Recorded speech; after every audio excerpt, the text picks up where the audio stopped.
2013 model. இது வந்து BS3 emission நார்ம்ஸில் தான் வந்து இது பிராக்கெட் ஆகும். இவங்க சொன்ன எல்லா பிரச்சனைகளுமே வந்து எனக்கும் ஃபேஸ் ஆச்சுது. புவர் பெர்ஃபார்மன்ஸ், மைலேஜ் ட்ராப், ரொம்ப கஷ்டம். ஏன்னா லோவர் ஆர்பிஎம் லைட்டாக ரைஸ் பண்ணி போகும்போது கொஞ்சம் ஒரு பம்மல் மாதிரி வந்து இருக்குது. கொஞ்சம் ஹையாக ரைஸ் பண்ண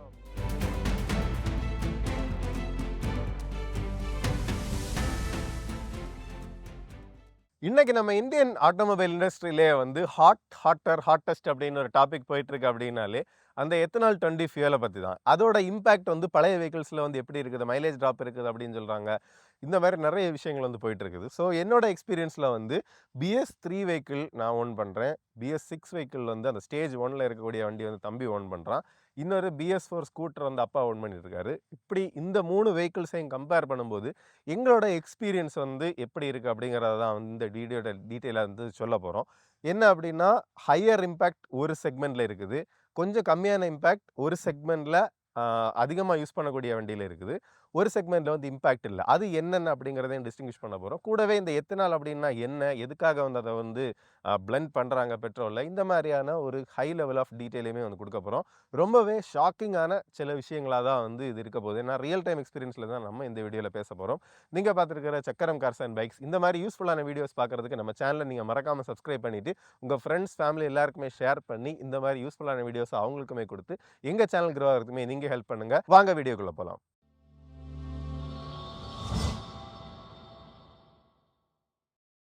ஃபஸ்ட்டு வந்து எத்தனால் அப்படின்னா என்ன, கூடவே வந்து அந்த எத்தனால் வந்து ஹிஸ்டாரிக்கலி எப்போ வந்து பிளெண்ட் பண்ண தொடங்கினாங்க, நம்ம இந்தியாவில் வந்து பீரியடுகளாக எப்படி வந்து எத்தனால் அந்த பிளெண்டிங் வந்து ஜாஸ்தி ஆகிட்டே வந்துச்சு அப்படிங்கிறத தெரிஞ்சுப்போம்.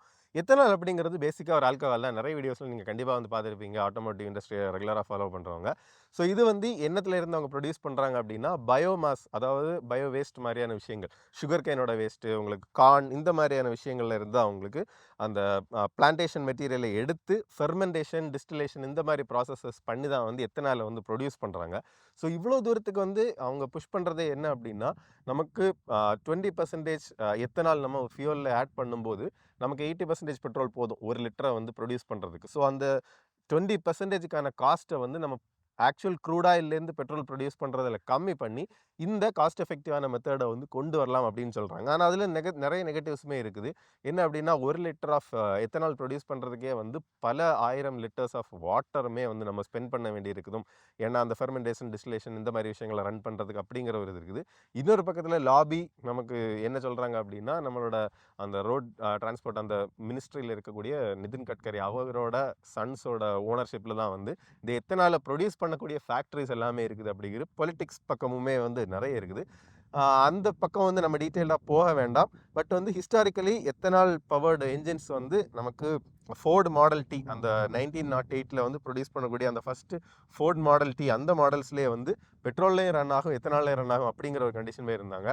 அதுக்கப்புறம் 1930s 40s வந்து அந்த வேர்ல்டு வார் டைமில் கூட ஃபியூல் அவங்களுக்கு கம்மியாக இருந்த டைம், அதாவது பெட்ரோல் கம்மியாக இருந்த டைம், அந்த ஆக்டேன் பூஸ்டராக வந்து எத்தனால் ஹையரான பிளெண்ட்ஸை வந்து யூஸ் பண்ணியுமே வந்து அவங்க காஸ்ட் எஃபெக்டிவாக அந்த விஷயங்களுமே பண்ணிட்டு இருந்தாங்க.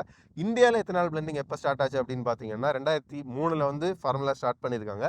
ஒரு 10% எத்தனாலுக்கு வந்து ஒரு 2022 காலகட்டத்துக்கு வந்து கொண்டு வந்து நிப்பாட்டி இருக்கிறாங்க. 14% அப்படிங்கிறது 2024லையும், இப்போ ரீசெண்டாக நமக்கு 2025 தான் வந்து அந்த 20% எத்தனால் அப்படிங்கிறது இந்தியா வைடாக வந்து நமக்கு கிடைக்க ஆரம்பிச்சிருக்குது. அந்த ஆல்மோஸ்ட் வந்து நம்ம ப்ரீமியம் பெட்ரோலாக போடக்கூடியது, அதாவது 102 ரூபா நார்மல் பெட்ரோல் அப்படின்னா ஒரு 108 ரூபா 110 ரூபாய்க்கு அந்த ப்ரீமியம் பெட்ரோல் XP95 இந்த மாதிரி பெட்ரோல் எல்லாம் நமக்கு கிடைக்கும் இந்தியன் ஆயிலிருந்து. ஸோ அதுலேயுமே வந்து இப்போ 20% எத்தனால் மிக்ஸ் ஆகி தான் வந்து வருது. அதுதான் ஒரு சுகமான விஷயம். அட்லீஸ்ட் வந்து ஒரு சின்ன ப்ரீமியம் கொடுத்து எத்தனால் பிளெண்டே இல்லாத பெட்ரோலை நம்ம பழைய வண்டிகளுக்கு வாங்கிக்கலாம் அப்படின்னா கூட அதுக்குமே வந்து ஒரு ஆப்ஷன் இல்லாத நிலைமையில் வந்து கொண்டு வந்திருக்காங்க. அது வந்து பெரிய ஒரு நெகட்டிவாக தான் நான் பார்க்குறேன். உங்களுக்கு 100% பெட்ரோல் தான் வேணும் அப்படின்னா ரொம்ப ப்ரீமியமான பெட்ரோல் வந்து உங்களுக்கு அந்த 100 ஆக்டேன் லெவலில் இருக்கக்கூடிய அந்த ஃபியூல் வந்து நீங்கள் 160 ருபீஸ் கிட்ட வருது அப்படிங்கிறது தான் வந்து ஆன்லைன் சோர்சஸில் போட்டிருக்காங்க. எங்களுக்கு நியர்பையாக அது வந்து அவைலபிளும் இல்லை. அது வந்து நம்ம டே டு டே கண்டிப்பாக அஃபோர்டுமே வந்து பண்ண முடியாது. ஸோ இதில் அந்த பெட்ரோலுக்கும் எத்தனால் மிக்ஸ் பண்ணுறதுக்கும் அந்த எனர்ஜி டென்சிட்டியில் சில வித்தியாசங்கள் வருது. ஏன் இந்த மைலேஜ் ட்ராப் இந்த மாதிரி விஷயங்கள் வருது அப்படின்னு பார்த்தோம்னா, அந்த எனர்ஜி டென்சிட்டி அப்படிங்கிறது வந்து டிஃபர் ஆகுது.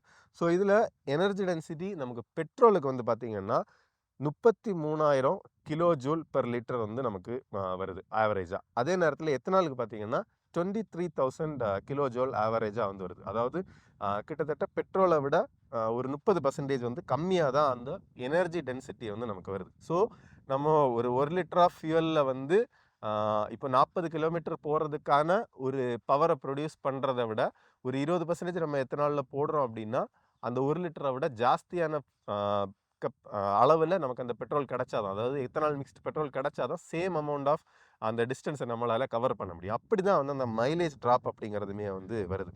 ஆனால் என்ன அப்படின்னு பார்த்தீங்கன்னா எத்தனாலுக்கு ஒரு பெரிய அட்வான்டேஜ் என்ன அப்படின்னு பார்த்தீங்கன்னா அதோட ஆக்டேன் ரேட்டிங் அப்படிங்கிறது வந்து நமக்கு ஜாஸ்தி. ஸோ இந்த ஆக்டேன் ரேட்டிங் அப்படிங்கிறது எல்லாமே வந்து டே டு டே நம்ம யூஸ் பண்ணக்கூடிய வெஹிக்கிள்ஸில் வந்து பெரிய ஒரு சிக்னிஃபிகன்ஸே இருக்காது.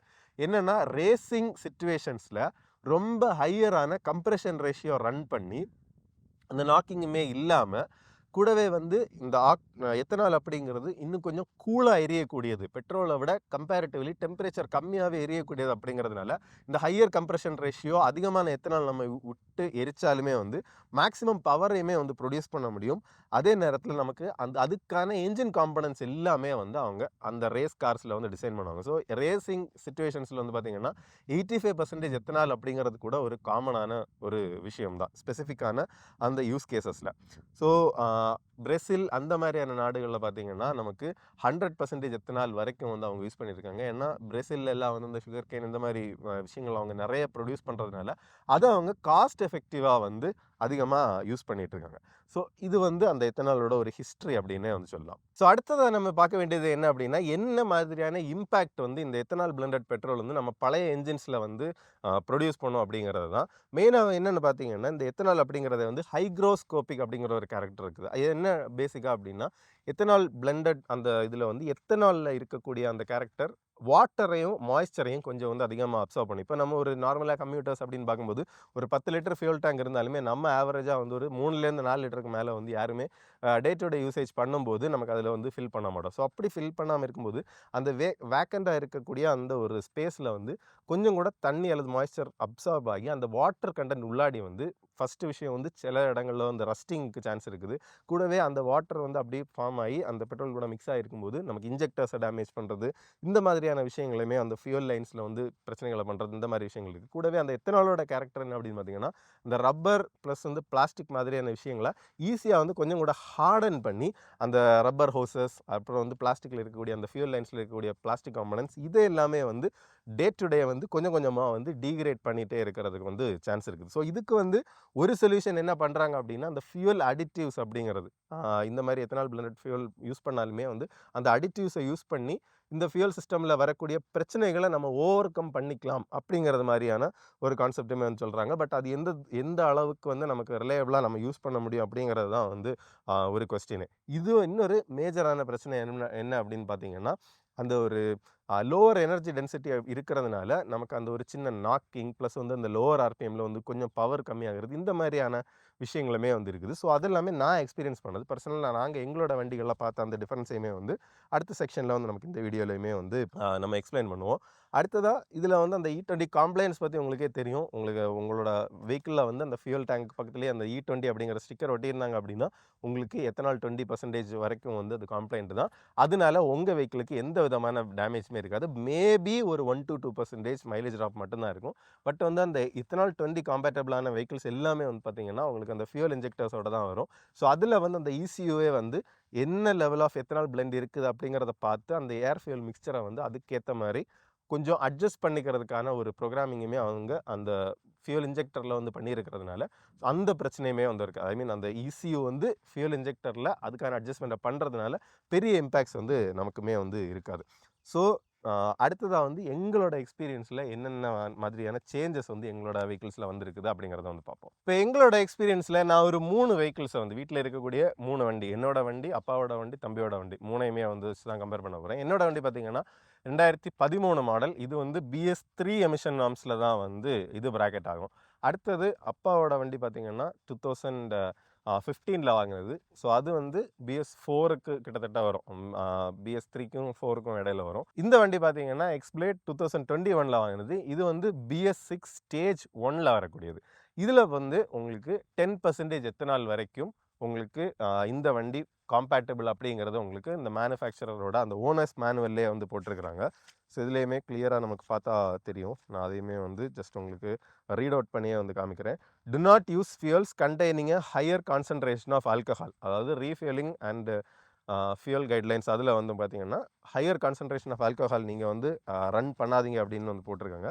அடுத்தது அதுக்கான டீட்டெயில் பார்க்கும்போது ethyl alcohol up to 10% by volume அது வந்து உங்களுக்கு அக்செப்டபிள் அப்படிங்கிறதுமே வந்து உங்களுக்கு கொடுக்குறாங்க. அதாவது fuel blends that can be used in your vehicle ethanol up to வந்து 10% அப்படின்னு வந்து கொடுத்துருக்குறாங்க.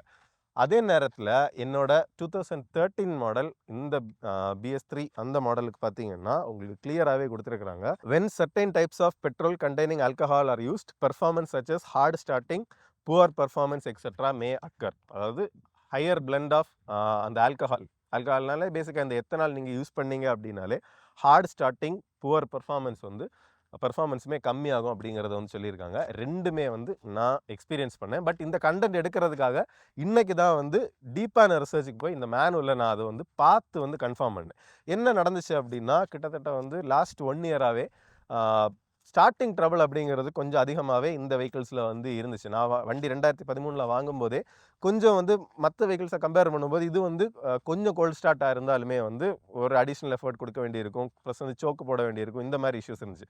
அதுக்கப்புறம் ஃபுல்லி சிந்தட்டிக் ஆயில் யூஸ் பண்ண ஆரம்பிச்சதுக்கப்புறம் ஒரு 2015 கிட்டத்தட்ட லாஸ்ட் இயர் வரைக்கும் ஆல்மோஸ்ட் வந்து பெரிய பிரச்சனைகள் இல்லாமல் ஸ்டார்ட் ஆகிட்டு இருந்துச்சு.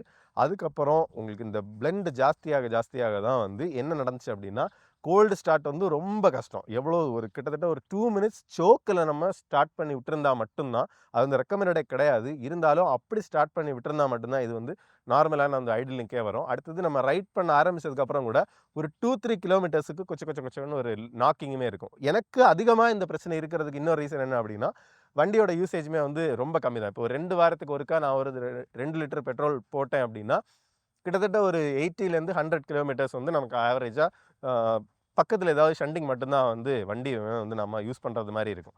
அதே நேரத்தில் டே டு டே யூஸ் பண்ணுறவங்களுக்கு இந்த அளவுக்கு பிரச்சனை இல்லை, ஆனால் அவங்களுக்குமே வந்து பிரச்சனை இருந்துச்சு. ஸோ இதுக்கு என்ன சொல்யூஷன் அப்படின்னு பார்த்தீங்கன்னா இப்போ நான் வந்து சர்வீஸ் சென்டரில் வந்து வண்டி சர்வீஸ் கொடுக்குறதே இல்லை. எங்களுக்கு தெரிஞ்ச ஒரு மெக்கானிக்கிட்ட தான் வந்து அந்த வண்டியுமே சர்வீஸ் பண்ணிகிட்ருக்கோம். அப்போ அவங்கள்ட்ட பேசும்போது இம்மீடியட்டாக பிரச்சனையை சொன்ன உடனே அந்த அண்ணா வந்து இம்மீடியட்டாக சொன்னாங்க, உனக்கு மட்டும் இல்லை எல்லாருக்குமே வந்து அதாவது ஹோண்டா வெஹிக்கிள்ஸில் வந்து இன்னும் கொஞ்சம் ப்ரிடாமினண்ட்டாக இந்த பிரச்சனை வந்து இருக்குது. ஸோ இதுக்கு வந்து பெரிய காம்ப்ளிகேஷன்ஸ் இல்லை, நமக்கு கொஞ்சம் வந்து அந்த ஃபியூலிங் போகிறதோட அந்த டியூனிங் அந்த கார்பரேட்டரை வந்து பேசிக்காக கொஞ்சம் நம்ம வந்து டியூன் பண்ணிக்கிட்டோம் அப்படின்னாலே இந்த பிரச்சனை வந்து சால்வ் ஆகிடும் அப்படின்னு சொன்னாங்க. ஒரு நாள் வந்து முந்தின நாள் எனக்கு வண்டியை கொடு, காலையில் தான் இது வந்து டியூனிங் பண்ணணும். அப்படி வந்து கார்பரேட்டரை டியூன் பண்ணி அந்த ஏர் போகிற இதை வந்து கொஞ்சம் கூட டைட்டன் பண்ணி அந்த கொஞ்சம் கூட ரிச்சான ஃபியூல் மிக்சர் போகிறது மாதிரி வந்து செட் பண்ணியிருக்கிறாங்க. அதுக்கப்புறம் வந்து பார்த்திங்கன்னா எனக்கு அந்த பிரச்சனை வந்து குறைஞ்சிருக்குது. இன்னொரு பக்கத்தில் மைலேஜ் எவ்வளோ எனக்கு ட்ராப் ஆயிடுச்சு அப்படின்னா இந்த மாதிரியான யூசேஜ் அதாவது 2 வாரத்துக்கு ஒருக்கா ஒரு 100 கிலோமீட்டர்ஸ் ரன் பண்ணுறது மாதிரியான ஒரு யூசேஜில் எனக்கு ஆவரேஜாக ஒரு 40-42 வந்து கிடச்சிருச்சு. என்ன கம்மியான யூசேஜ் இருக்கும்போது கம்மியாக தான் வந்து மைலேஜ் கிடைக்கும். இப்போ ரெகுலராக யூஸ் பண்ணிட்டு இருக்கும்போது எனக்கு 48 to 50 வரைக்கும் முன்னாடி வந்து கொடுத்துட்டு இருந்துச்சு. அதே நேரத்தில் இந்த எத்தனால் அதிகமான அந்த பிளெண்டு வர ஆரம்பித்ததுக்கு அப்புறம் எனக்கு எவ்வளோ மைலேஜ் ட்ராப் ஆச்சு அப்படின்னா கிட்டத்தட்ட அந்த ஒரு 40-42 கிடச்சிட்டு இருந்த இடத்துல ஒரு 33 to 35 வரைக்கும் வந்து ரொம்பவே டிராஸ்டிக்கான வந்து ஒரு ட்ராப் வந்துச்சு. ஆனால் இது வந்து எத்தனால்னால தான் அப்படிங்கிறதே வந்து எனக்கு தெரியாமல் தான் இருந்துச்சு. அந்த அண்ணாவுமே வந்து எத்தனால வந்து பாயிண்ட் பண்ணலை மெக்கானிக் அவங்களுமே வந்து. ஸோ அதனால ஜஸ்ட் ஓகே மேபி அந்த வண்டி லாங் டேர்மில் வியர் அண்ட் டியரில் வந்து இந்த மைலேஜ் ட்ராப் ஆகிருக்கும் அப்படின்னு நினச்சோம். அதுக்கப்புறம் இப்படி வந்து ரொம்ப காமனாக எல்லா வெஹிக்கிள்ஸுக்குமே பிரச்சனை இருந்துச்சு அப்படின்னு நினைக்கும்போது மேபி எத்தனாலாக இருக்கலாம் அப்படின்னு நினச்சோம். அன்னைக்கே வந்து கண்டென்ட் பண்ணணும்னு நினச்சேன். பட் வந்து அன்னைக்கு மிஸ் பண்ணது இன்றைக்கி எல்லாரையும் தாண்டி நம்ம லேட்டாக கண்டென்ட் பண்ணுறது மாதிரி வந்து ஆயிடுச்சு. ஸோ இதில் இப்போ எனக்கு அந்த டியூனிங்குமே வந்து மாற்றினதுக்கப்புறம் கிட்டத்தட்ட இப்போ லாஸ்ட்டாக வந்து 40 கிலோமீட்டர்ஸ் வந்து திருப்பி வந்து மைலேஜ் வந்து ரீகெயினாக இருக்குது. கொஞ்சம் வந்து ரெகுலராக யூஸ் ஆனது தான். இந்த கேஸில் வந்து முன்னாடி எனக்கு ஒரு 45 கிடச்சிருக்கணும், கிட்டத்தட்ட எனக்கு 40 கிடச்சிருக்கு. அப்படின்னு பார்க்கும்போது கிட்டத்தட்ட ஒரு 7 to 8% வந்து எனக்கு மைலேஜ் ட்ராப் அப்படிங்கிறது இந்த வெஹிக்கிளாக வந்து வந்திருக்கு. ஸோ அதில் அந்த டியூனிங் பண்ணுறதுக்கு முன்னாடி இவங்க சொன்ன எல்லா பிரச்சனைகளுமே வந்து எனக்கும் ஃபேஸ் ஆச்சுது. புவர் பெர்ஃபார்மன்ஸ், மைலேஜ் ட்ராப், ரொம்ப கஷ்டம் கோல்டு ஸ்டார்டிங்கில் பண்ணுறதுக்கு. அடுத்ததாக வந்து நமக்கு அந்த நாக்கிங்குமே வந்து கொஞ்சம் தூரத்துக்கு இருக்கும். நம்ம ஹையாக ரெவ் பண்ணி ரொம்ப இன்ஜினை ஃப்ரீ பண்ணதுக்கப்புறம் தான் வந்து அப்படியே வந்து சீம்லெஸ்ஸாக வண்டியை வந்து நமக்கு ட்ரைவ் பண்ண முடியும். அடுத்ததா வந்து அப்பாவோட வண்டி மேஸ்ட்ரோ, ஹீரோவோட அந்த மேஸ்ட்ரோ அப்படிங்கிற அந்த ஸ்கூட்டர். ஸோ அதில வந்து அவங்களுக்கு ரெகுலரா யூஸ் பண்றவங்க. கிட்டத்தட்ட 2015ல வாங்கி, இப்போ 2025 10 வருஷம் ஆகல இன்னும். ஆனா கிட்டத்தட்ட 85,000க்கு மேல நமக்கு அவங்க வந்து டிரைவ் பண்ணிட்டாங்க. ஸோ அந்த வெஹிக்கிள் அவங்க டெய்லி யூஸ் பண்ணிட்டு இருக்கிறதுனால, சின்ன ஒரு மைலேஜ் ட்ராப் மட்டும் தான் வந்திருக்குது. பட் அதில சிக்னிஃபிகன்ட்டான ஒரு இம்பாக்ட், அதாவது அந்த ஸ்டார்ட்டிங் ட்ரபிள் அந்த மாதிரியான விஷயங்கள் ரொம்ப மேஜரா வந்து அவங்களுக்கு இல்ல. மைலேஜ் வந்து ஒரு 50, 52 கிடைச்சிட்டு இருந்தது வந்து ஒரு 46 to 48 ஒரு அந்த சர்டைன் லெவல் ஆஃப் ட்ராப் வந்து வந்திருக்கு. ஸோ இதுவுமே பார்த்தீங்கன்னா, ஆல்மோஸ்ட் வந்து க்ளோஸ் டூ ஒரு 8 to 10% வந்து மைலேஜ் ட்ராப் அப்படிங்கிறது தான். ஸோ சிமிலரான மைலேஜ் ட்ராப் தான் வந்து இருக்குது. ஆல்மோஸ்ட் வந்து கவர்ன்மெண்ட் சொன்னதோட கொஞ்சம் ஹையர். அவங்க வந்து 5 to 7 அப்படின்னு சொல்றாங்க. இது வந்து ஒரு 8 to 12 அந்த ரேஞ்சுக்கு வந்து என்னோட வெஹிக்கிள்லயும், அப்பாவோட வெஹிக்கிள்லயுமே வந்து அந்த மைலேஜ் ட்ராப் அப்படிங்கிறது இருக்குது. அடுத்தது பார்த்தீங்கன்னா, இந்த வெஹிக்கிள் வந்து நமக்கு BS6 வந்து ஸ்டேஜ் 1 அப்படிங்கிறதுனால நான் வந்து கிளியரா எக்ஸ்பிளைன் பண்ணேன் உங்களுக்கு. எத்தனால் 10% வரைக்கும் பிளெண்ட் வந்து இதில வந்து அக்செப்டபிள். இது வந்து ஃபியூயல் இன்ஜெக்டட். மத்த 2 வெஹிக்கிள்ஸுமே பார்த்தீங்கன்னா, கார்பரேட்டட் தான். இது வந்து உங்களுக்கு ஃபியூயல் இன்ஜெக்டட். ஸோ இதுலயுமே வந்து ரொம்ப மேஜரான இம்பாக்ட் இல்ல. என்னன்னா ஸ்டார்ட்டிங் வந்து இதில நம்ம ஸ்டார்ட் பண்ணும்போதே, அதுவே வந்து ஒரு ஹையர் ஆர்பிஎம்ல ஐடில் பண்ணிட்டு, அப்படியே வந்து நமக்கு இதாகும். இப்போ பார்த்தீங்கன்னா, இப்போ நம்ம ஒரு 2 கிலோமீட்டர்ஸ் ஓட்டி தான் இந்த இடத்துக்கு வந்தோம். ஆனாலுமே வந்து இந்த ஹையர் ஆர்பிஎம்ல அது ஐடில் ஆகி தான் அடுத்தது வந்து செட்டில் ஆகும். இதுலேயுமே என்ன ஒரு சின்ன வித்தியாசம் இருக்குது அப்படின்னா, ஆஃப் பண்ணிவிட்டு நான் உங்களுக்கு எக்ஸ்பிளைன் பண்ணுறேன். சின்னதாக ஒரு வேரியேஷன் என்ன எப்படி இருக்குது அப்படின்னா, அந்த ஹையர் ஆர்பிஎம்ல ஐடில் ஆகும்போதும், இது வண்டி 2021ல் வாங்கினோம். அந்த டைம் எல்லாம் அந்த ஐடிலிங் வந்து ரொம்ப ஸ்டெடியாக வந்துருக்கும். பட் இதில் வந்து ஒரு சின்ன நாக்கிங் வந்து நமக்கு தெரியுது. சின்னதாக வந்து ஆர்பிஎம் கொஞ்சம் வந்து வேரி ஆகிட்டு வர்றது வந்து இருக்குது. அடுத்ததாக நமக்கு அந்த பவரில் எங்கே டிப் ஆகுது அப்படின்னு பார்த்தீங்கன்னா, லோவர் ஆர்பிஎம் லைட்டாக ரைஸ் பண்ணி போகும்போது கொஞ்சம் ஒரு பம்மல் மாதிரி வந்து இருக்குது. கொஞ்சம் ஹையாக ரைஸ் பண்ணோம் அப்படின்னா, அதுக்கப்புறம் வந்து அது ஃப்ரீ ஃப்ளோவாக போகுது. ஸோ இதுவுமே அந்த லோவர் ஆர்பிஎம்ல அதோட ஒரு இம்பாக்ட் இருக்கும் அப்படிங்கிறதுல வரக்கூடியது தான். இப்போ மைலேஜை பொறுத்தவரையிலுமே இந்த BS6 வெஹிக்கிள், அதாவது எத்தனால் 10% அக்செப்ட் பண்ணக்கூடிய வண்டியில் பார்த்தீங்கன்னா, உங்களுக்கு ஒரு 2 to 3 கிலோமீட்டர்ஸ் தான் வந்து வேரியேஷன் இருக்குது. முன்னாடி வந்து ஒரு 51, 52 அப் டு ஒரு 55லாம் ஈஸியாக கிடச்சிட்டு இருந்தது. இப்போ அரௌண்ட் ஒரு 50, 48 to 50 அந்த மாதிரியான ஒரு ஆவரேஜ் மைலேஜ் தான் வந்து இதில் கிடைக்குது.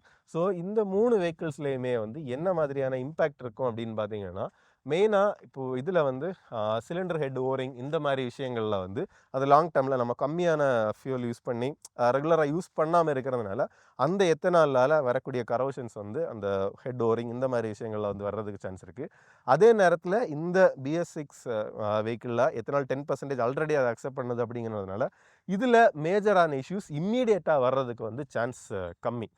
இந்த மாதிரி தான் வந்து என்னோட பெர்ஸ்பெக்டிவ் இருக்குது. இப்போ ரெகுலராக யூஸ் பண்ணுறவங்க பெருசாக வந்து வருத்தப்பட வேண்டியது இல்லை அப்படிங்கிறது தான் என்னோட ஒரு ஒப்பீனியன் இருக்குது. பேசிக்காக கார்பரேட்டட் என்ஜின்ஸை வந்து நீங்கள் கொஞ்சம் டியூன் பண்ணுங்கள். நீங்கள் BS6 வெஹிக்கிள்ஸ் வச்சுருக்கீங்க அப்படின்னா, மேக்ஸிமம் எவ்வளோத்துக்கு வந்து பெட்ரோலை வந்து ஃபில் பண்ணி நம்மளால் ட்ரைவ் பண்ண முடியுமோ. என்னென்னா ஒவ்வொருத்தரோட ஏர்னிங்கை பொறுத்து நம்ம டே டு டே ஃபில் பண்ணுற மாதிரி தான் மோஸ்ட் ஆஃப் த பீப்புளுக்கு இருக்கும். ஆனாலும் கொஞ்சம் அதிகமான ஃபியூலை வந்து நம்ம விட்டு யூஸ் பண்ண ட்ரை பண்ணோம் அப்படின்னா, அதோட இம்பேக்டையுமே வந்து கொஞ்சம் குறைக்கலாம். இப்போ ஒரு டிராஸ்டிக்காக திடீர்னு ஒரு நாள் உங்களோட வண்டி வந்து ஒர்க்கே ஆகலை, அந்த மாதிரி ஒரு சுச்சுவேஷன் வருமா அப்படின்னு பார்த்தீங்கன்னா, அந்த மாதிரி ஒரு சுச்சுவேஷன் வர்றதுக்கு சான்ஸ் ரொம்ப ரொம்ப கம்மி அப்படிங்கிறது தான் என்னோட இதில். என்னென்னா எந்த என்ஜினியருமே வந்து அந்த வண்டியை டிசைன் பண்ணும்போதே, இப்போ நம்ம என்னதான் இந்த 2013ல் வாங்கியிருந்தாலும் நமக்கு எத்தனால் பற்றி அந்த டைம் தெரியாது. ஆனால் இதை டிசைன் பண்ண ஒரு என்ஜினியருக்கு எத்தனால் அப்படிங்கிற ஒரு கான்செப்ட் இருக்குது. அந்த பிளெண்டிங் வந்து ஃபியூச்சரில் இருக்கும் அப்படிங்கிற ஒரு தாட் அவனுக்கு இருந்திருக்கும். ஸோ அதுக்கேற்ற மாதிரி கொஞ்சம் ஒரு ஹெட்ரூம், அதாவது கொஞ்சம் ஒரு எரரை தாங்குகிற ஒரு தன்மையை வந்து கொடுத்து தான் வந்து இதை என்ஜினியர் பண்ணியிருப்பாங்க. ஸோ அதனால அந்த அளவுக்கு உங்களுக்கு இம்பேக்ட் இருக்காது அப்படிங்கிறது தான் என்னோட தாட் ப்ராசஸாக இருக்குது. மற்றபடி எல்லா பிரச்சனைகளையுமே நான் என்னோட வண்டியில் வந்து ஃபேஸ் பண்ணேன்.